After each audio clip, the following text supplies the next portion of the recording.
Hello दोस्तों, स्वागत है एक बार फिर से आप सभी का हमारे चैनल हिंदी शिक्षा सौरभ में। तो आज हम एक महत्वपूर्ण यहाँ पर श्रृंखला स्टार्ट कर रहे हैं जो मध्य प्रदेश असिस्टेंट प्रोफेसर परीक्षा 28 जनवरी 2024 को जो है उसी से संबंधित है। तो आज से हमारी परीक्षा तक महत्वपूर्ण जो श्रृंखला चलने वाली है जिसमें हम संपूर्ण सिलेबस का एक क्विक रिवीजन करने वाले हैं और आपको परीक्षा की दृष्टि से हर महत्वपूर्ण तथ्य आप तक पहुंचाने की पूरी हमारी कोशिश होगी। तो चैनल को सब्सक्राइब कर लीजिएगा जिससे सभी वीडियोस की नोटिफिकेशन आपको मिलती रहे। आज हमने महत्वपूर्ण टॉपिक लिया है फूल नहीं रंग बोलते हैं। थोड़ा सा ये कविता संग्रह लंबा था, कुछ महत्वपूर्ण चीज़ें थी, इसलिए इसको एक अलग वीडियो में कवर करने की कोशिश की है। इसके बाद जो हम महत्वपूर्ण चीज़ें लाएंगे वो आपके लिए शॉर्ट में होंगी और इम्पोर्टेंट होंगी। तो आज पहला प्रश्न ये है कि फूल नहीं रंग बोलते हैं कि केवल क्या ये कविता ही हमारे पाठ्यक्रम में है या पूरा काव्य संग्रह। तो पाठ्यक्रम में साफ लिखा हुआ है कि ये फूल नहीं रंग बोलते काव्य संग्रह, ठीक है। तो पूरा का पूरा काव्य संग्रह हमारे सिलेबस में है। तो ये काव्य संग्रह कब आया? 1965 में। थोड़ा सा केदारनाथ अग्रवाल जी के कृतित्व पे बात करेंगे यहाँ पर। तो केदारनाथ अग्रवाल के पहले काव्य संग्रहों की अगर बात कर लें जो यहाँ पर हम देख रहे हैं जो सिलेबस में है, तो इनका जो पहला काव्य संग्रह था मार्च 1947 में आया था, युग की गंगा के नाम से, ठीक है। और उसके बाद इनके अनेक काव्य संग्रह प्रकाशित होते हैं धीरे धीरे। नींद पहला है, यानी युग की गंगा 1947, नींद के बादल 1947, लोक और आलोक 1957, फूल नहीं रंग बोलते हैं 1965, आग का आईना 1970, गुल मेहंदी 1978, आधुनिक कवि 16 सन 1978, पंख और पतवार 1979, हे मेरी तुम 1981, मार प्यार की थापे 1981, ऐसे ही बम्बई का रक्त स्नान, कहें केदार खरी खरी, बोले बोल अबोल, आत्मगंध जो सिलाएं तोड़ते हैं 1986, ठीक है। बसंत में प्रसन्न हुई पृथ्वी 1966। तो ये तमाम इनके कविता संग्रह हैं। तो इन कविता संग्रहों के अलावा अगर बात करें तो नाथ जी ने यानी पद्य के अलावा कहानी, उपन्यास, नाटक, निबंध और अनुवाद, यात्रा वृत्तांत सभी चीज़ों में अपनी लेखनी चलाई। तो अगर नाटकों की बात करें तो केदारनाथ जी के अगर नाटकों की यहाँ पर हम लोग चर्चा करें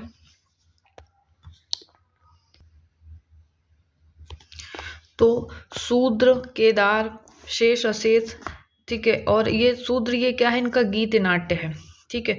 और ये नाटक इन्होंने 1931 में लिखा था। इसके बाद अगर बात करें गद्य साहित्य की तो इन्होंने कहानियाँ भी लिखी, ठीक है। और उसके अलावा अगर बात करें उपन्यासों की तो केदारनाथ जी ने केवल एक उपन्यास पूरा लिखा और एक अधूरा लिखा था, ठीक है। संपूर्ण उपन्यास इस समय पतिया जो है इनका सन 1984-85 के नाम से उपलब्ध है। बैल बाजी मार ले गए ये इनका अधूरा उपन्यास है, ठीक है, 1986 में। तो नाटक की बात और अगर करें तो जनता का मोर्चा नाम से केदारनाथ जी ने नाटक लिखा। शूद्र क्या है? इनके गीत नाट्य है, ठीक है। और जनता का मोर्चा नाम से इन्होंने नाटक लिखा और ये नाटक जुलाई 1947 के आसपास लिखा गया, ठीक है। और निबंधों की बात करें तो इनके 3 लघु निबंध संग्रह हैं। समय समय पर 1970, विचार बोध 1980, विवेक विवेचन 1981 और यात्रा वृत्तांत कवि केदार जी सन 1974।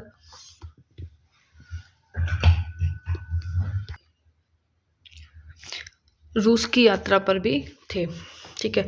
तो इस तरह इन्होंने हर विधा पे अपनी लेखनी चलाई। तो हमारे सिलेबस की अगर बात करें तो हमारे सिलेबस में काव्य संग्रह है, तो इनके लिए इसलिए परीक्षा की दृष्टि से अगर देखा जाए तो इनके काव्य संग्रह हमारे लिए महत्वपूर्ण ज़्यादा हैं।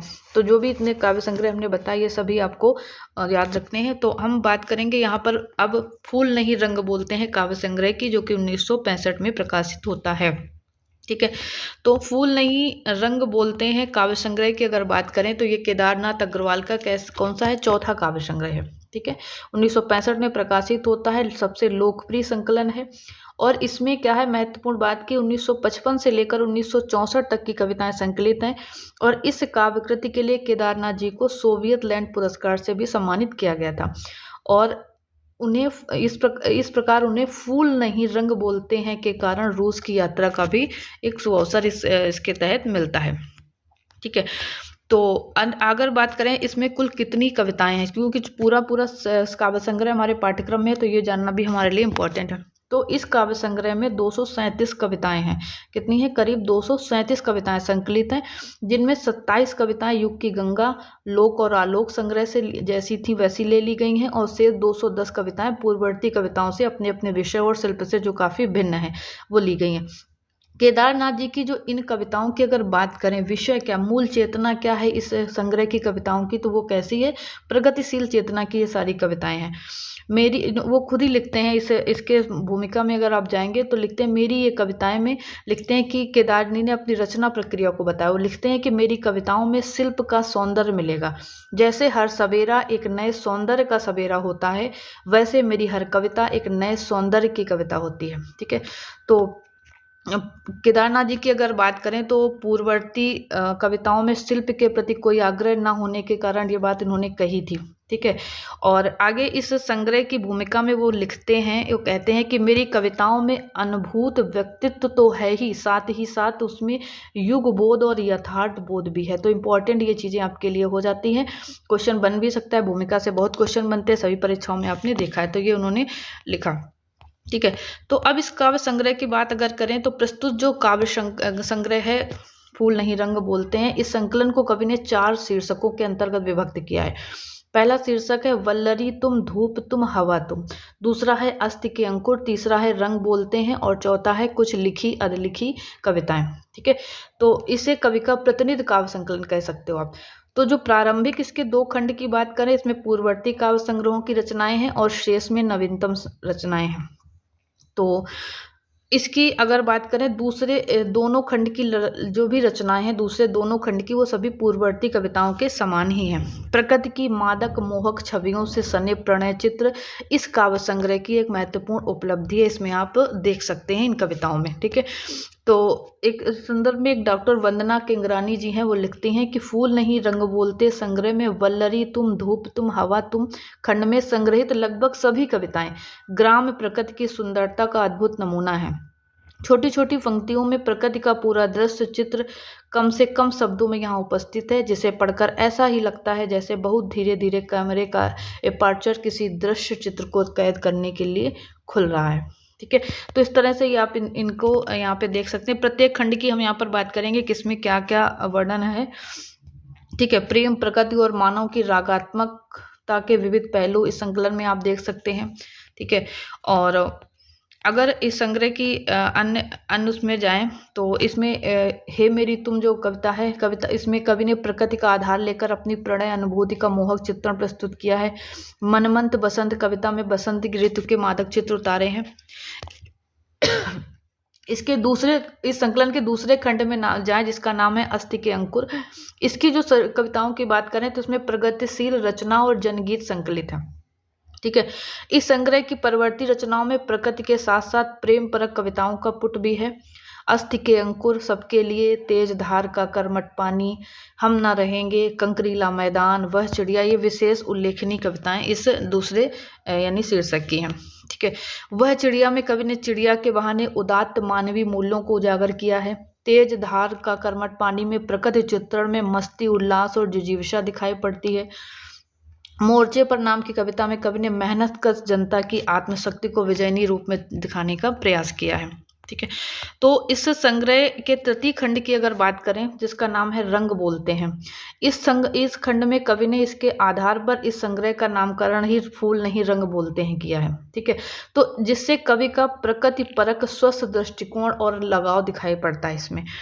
इसके संबंध में एक महत्वपूर्ण जो कथन आता है, डॉक्टर विश्वनाथ त्रिपाठी जी कहते हैं फूल नहीं रंग बोलते हैं के संदर्भ में, जो कि आपके लिए इम्पोर्टेंट है, कि फूल नहीं रंग बोलते हैं केदार के काव्य संकलन का यह नामकरण उपयुक्त है। फूल केवल रूप नहीं, वह आधार है, वह मौन अच्छे स्रोत है, बोलने का काम रंग का है, रंग प्रचारक विस्तारक है, वह शिव की शक्ति है, वह रूप है, संवेदन नहीं संवेदन का प्रकाश है। ये डॉक्टर विश्वनाथ त्रिपाठी जी इनके संदर्भ में कहते हैं।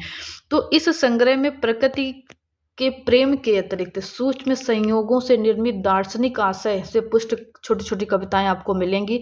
इनमें फूल नहीं रंग बोलते हैं, नीम के फूल, बसंत आया, समुद्र वह है, नदी एक नौजवान ढीठ लड़की, केन किनारे, ये महत्वपूर्ण कविताएं हैं। नदी एक नौजवान ढीठ लड़की जो कविता है, इसमें कवि ने नदी के दैहिक सौंदर्य का चित्रण किया है। समुद्र वह है में कविता में कवि समुद्र के धैर्य को स्पष्ट करता है। यानी लगभग इसकी इस खंड की भी कविताओं में बात करें तो प्रकृति प्रेम ही कवि का देखने को मिलता है। उसके बाद इसका चतुर्थ संकलन जो आता है, इसके चतुर्थ संकलन में बात करें तो जिसका नाम है कुछ लिखी अधलिखी कविताएं, जिसमें कवि ने ग्राम प्रकृति एवं लोक जीवन से जुड़ी समस्याओं को कलमबद्ध किया है। कवि ने अपने प्रकृति चित्रण में प्रकृति के विविध क्रियाकलापों की सुंदर झांकियां भी उपस्थित की हैं और प्रकृति चित्रण के संबंध में कविताओं में रंग नहीं, चोली फटी, सरसों सरस सरसों की, मेरे मन की नदी, जल रहा जवान होकर गुलाब, हरी घास का बल्लम, ये महत्वपूर्ण कविताएं इस खंड की हैं, जिनमें कवि ने ग्रामीण जीवन को मानवीय रूप देकर प्रकृति चित्रण के माध्यम से संजोने का प्रयास किया है। ठीक है, इसके अतिरिक्त हम जिए न जिए दोस्त जैसे कोई सितारिया नामक रचनाओं में कवि का जीवन और जगत के प्रति एक मानवीय राग भी देखने को मिलता है। इस संग्रह की जो कविताएं हैं बहुत ही छोटी छोटी कविताएं आपको देखने को मिलेंगी। ठीक है, जिसमें कवि ने क्या किया, अपने सूक्ष्म अनुभवों को डालकर अपनी कविताओं को पूरा किया है। उड़ जाता है वेतन जैसे गंध कपूर, आग और बर्फ की वसीयत, मान पाते हैं गोबर गणेश, ये महत्वपूर्ण इस खंड की कविताएं हैं। ठीक है, तो केदारनाथ अग्रवाल की अगर बात करें, कुल मिलाकर फूल नहीं रंग बोलते कृति की बात अगर करें तो ये कविता मनुष्य को उसके भरे पूरे परिवेश में आंकती और बांचती हैं इसकी कविताएं। ऐसी कविता लिखकर वह चले गए जो कभी पुरानी नहीं पड़ सकती है। ठीक है, तो फूल नहीं रंग बोलते में रचना में प्रणय भावना, प्रकृति चित्रण, युग जीवन की विषमता चित्रण करने वाली कविताएं विशेष महत्व रखती हैं। तो ये इसका एक संक्षिप्त परिचय था। अब हम आपको इस कि जो कविता फूल नहीं रंग बोलते जो इसका शीर्षक है, उस कविता को हम यहाँ पे आपको जरूर दिखाएंगे कि उस कविता की कुछ पंक्तियां आपको दिखाते हैं। तो ये कविता है, फूल नहीं रंग बोलते हैं पंखुड़ियों से, समुद्र के अंतस्तल के नील श्वेत और गुलाबी शंख बोलते हैं वल्लरियों से। फूल अखंड मौन है, रंग अमंद नाद है, अखंड मौन अमंद नाद एक ही वृंत पर प्रतिष्ठित धैर्य और उन्माद है। ठीक है, तो ये महत्वपूर्ण जो कविता है जिसके और इसी कविता के नाम पर ही इसका पूरे काव्य संग्रह का नाम फूल नहीं रंग बोलते हैं रखा गया। तो ये थी हमारी आज की महत्वपूर्ण क्लास। पूरा वीडियो देखिएगा, लोगों को शेयर भी कीजिएगा और आपका ये क्रम अब टूटने नहीं पाएगा परीक्षा तक। और नियमित अभी आपके लिए अगला जो वीडियो होगा वो और भी महत्वपूर्ण होने वाला है, जिसमें आपको बहुत सारी कविताएं एक साथ मिलने वाली हैं और महत्वपूर्ण चीज़ें भी मिलने वाली हैं। तो बने रहिए हमारे साथ, ऐसे ही मिलते हैं कल फिर एक महत्वपूर्ण वीडियो को लेकर के। Thank you.